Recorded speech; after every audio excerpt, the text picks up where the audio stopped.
നമസ്കാരം. തിരുവനന്തപുരത്ത് നിന്നും ബാംഗ്ലൂരിലേക്കുള്ള യാത്രയാണ്. ബാംഗ്ലൂർ എക്സിബിഷന് ഒരു ദിവസം പങ്കെടുക്കുക. 24 മണിക്കൂറിൻ്റെ ഒരു പാക്കേജ് പോലെയാണ് പോയി വരുന്നത്. രാത്രി 1 മണിക്ക് വീട്ടിൽ നിന്ന് ഇറങ്ങി 7 മണിയുടെ ഫ്ലൈറ്റ് ആയിരുന്നു. ഇപ്പോൾ കുറച്ച് നേരത്തെ തന്നെ ചെക്കിനൊക്കെ ചെയ്ത് അവിടെ റെസ്റ്റൊക്കെ എടുത്ത് അങ്ങനെ രാവിലെ ബാംഗ്ലൂർ എയർപോർട്ടിൽ 7 മണിയോടുകൂടി ഇറങ്ങി.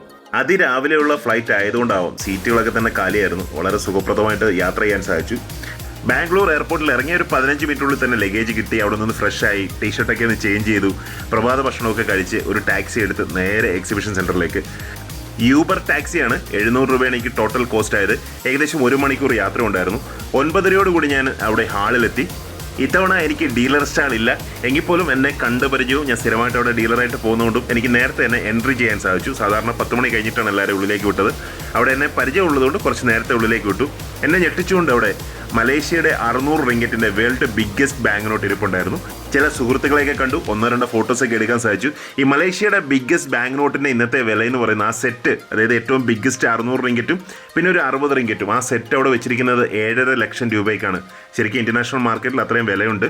ഇവിടെ എന്തായാലും ഇന്ത്യയിൽ അത് കാണാൻ സാധിച്ചത് ഒരുപാട് സന്തോഷം. ഞാൻ വാങ്ങിച്ച ചില നാണയങ്ങൾ പരിചയപ്പെടുത്തുക.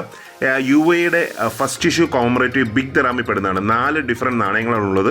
അത്യാവശ്യം നല്ല ഡിമാൻഡിങ് ആണ് നാണയത്തിന്. അതിലൊരു നാണയമാണ് നിങ്ങൾ കണ്ടത്. അടുത്ത നാണയം ന്യൂ ഐലൻഡിൻ്റെ നാണയമാണ്. ഇത് ന്യൂസിലൻഡിൻ്റെ ഒരു ടെറിട്ടറിയാണ്. ഇവർക്ക് കറൻസികളില്ല, പക്ഷേ ഇവർക്ക് നാണയങ്ങളുണ്ട്, കോമറേറ്റീവ് നാണയങ്ങളുണ്ട്. അതിലൊരു നാണയമാണ്.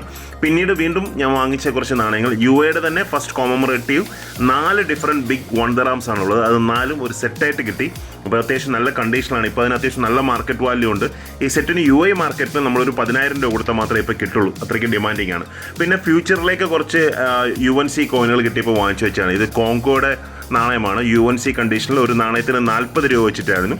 ഞാൻ 50 നാണയങ്ങൾ വാങ്ങിച്ച് ഇപ്പോഴേ ഉപയോഗിക്കാനെന്നുള്ള വെറുതെ മാറ്റി വെച്ചാണ്. ഇത് ബുറുണ്ടി എന്ന രാജ്യത്തിൻ്റെ അലൂമിനിയം നാണയങ്ങളാണ്. ഇതും ഒരു 50 എണ്ണം വാങ്ങിച്ചു. ഇതിനെനിക്ക് തോന്നുന്നു 30-35 രൂപയായിരുന്നു ഒരു നാണയത്തിന്. അപ്പോൾ അതിൻ്റെ ഒരു 50 എണ്ണത്തിൻ്റെ ഒരു പാക്ക് പോലെ ആക്കി വാങ്ങിച്ച് വെച്ചതാണ്. ഇതും ബുറുണ്ടിയുടെ കോപ്പർ നിക്കൽ ടൈപ്പാണ്. ഇതിന് 40 രൂപയായിരുന്നു തോന്നുന്നു. 40-50 കൃത്യമായിട്ട് ഞാനത് നോട്ട് ചെയ്ത് വെച്ചിട്ടുണ്ട്. അതിപ്പോൾ എൻ്റെ കയ്യിലില്ലാത്തതുകൊണ്ടാണ് ഞാനത് കൃത്യമായിട്ട് പറയാൻ സാധിക്കാത്തത്. അപ്പോൾ ഇതും ഒരു 50 നാണയങ്ങൾ ഞാൻ വാങ്ങിച്ചു വെച്ചു. പിന്നെ കുറേ ആളുകൾ എന്നോട് പറഞ്ഞു വാങ്ങിച്ചുകൊണ്ട് വരണമെന്ന് പറഞ്ഞൊരു സാധനം ഉണ്ടായിരുന്നു.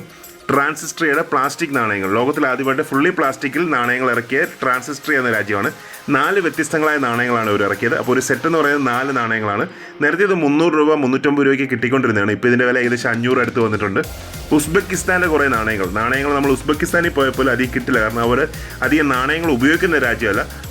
ഉസ്ബെക്കിസ്ഥാൻ്റെ കുറേ നാണയങ്ങൾ ഏകദേശം 5 സെറ്റോളം ഞാൻ വാങ്ങിച്ചു. ഡിഫറൻ്റ് ആയിട്ടുള്ള നാണയങ്ങളുടെ 5 സെറ്റിൻ്റെ ഒരു പാക്കറ്റ് അങ്ങനെ ഇരുന്ന് വാങ്ങിച്ചാണ്. അതിന് ശേഷം ഞാൻ വാങ്ങിച്ചത് ഇന്ന് ഡെറ്റനേഷൻ, ഇന്ന് നിലവിലാത്ത രാജ്യങ്ങളെന്ന് പറയാവുന്ന റോഡേഷ്യ, സദേൺ റോഡേഷ്യ, നാസിലാൻഡ്, ഇങ്ങനെയൊക്കെയുള്ള രാജ്യങ്ങളുടെ കുറച്ച് നാണയങ്ങളാണ്.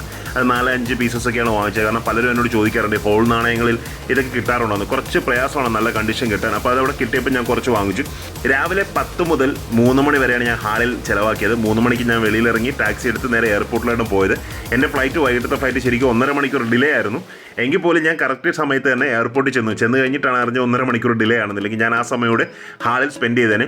വീണ്ടും കുറേ നാണയങ്ങൾ, ഇങ്ങനത്തെ ലൂസായിട്ടുള്ള കുറേ നാണയങ്ങളൊക്കെ വാങ്ങിച്ചു. കുറച്ച് നല്ല നാണയങ്ങളൊക്കെ ഉണ്ട്. അപ്പോൾ ഇതിൻ്റെ ഡീറ്റെയിൽ ആയിട്ടൊരു വീഡിയോ ചെയ്യണമെന്നൊക്കെ ഉണ്ട്. നിങ്ങൾക്കിപ്പോൾ ഈ കാണുന്ന കോങ്കോയുടെ നാണയമാണ്. കോങ്കോ 2 കോങ്കോ ഉണ്ട്. ഡെമോക്രാറ്റിക് റിപ്പബ്ലിക് കോങ്കോയുണ്ട്, സാധാ കോങ്കോയുണ്ട്. കോങ്കോയുടെ ഇത്തരത്തിലുള്ള നാണയങ്ങൾ കിട്ടാൻ പ്രയാസമാണ്. നടുക്ക് ഹോളുള്ള നാണയം ബെൽജിയം കോങ്കോയുടെ നാണയമാണ്. കോങ്കോ ബെൽജിയത്തിൻ്റെ കൺട്രോളിലുണ്ടായിരുന്നപ്പോൾ നാണയം. ഇത് അൽദെർണി എന്ന രാജ്യത്തിൻ്റെ സിൽവർ പ്ലേറ്റഡ് നാണയങ്ങളാണ്. ഇത് 3 ഡിഫറൻ്റ് ആയിട്ടുള്ള നാണയങ്ങളെ പ്രത്യേകത. ഇതിൻ്റെ ബാക്ക് സൈഡിൽ വിക്ടോറിയയുടെ 3 ഡിഫറൻ്റ് ആയിട്ടുള്ള ഫേസസ് ആണ് ആഡ് ചെയ്തിരിക്കുന്നത്. അപ്പോൾ വീഡിയോ കണ്ട എല്ലാവർക്കും ഒരുപാട് നന്ദി. Keep watching. മറ്റൊരു വീഡിയോ എത്തുന്നവരെ താങ്ക് യു വെരി മച്ച്.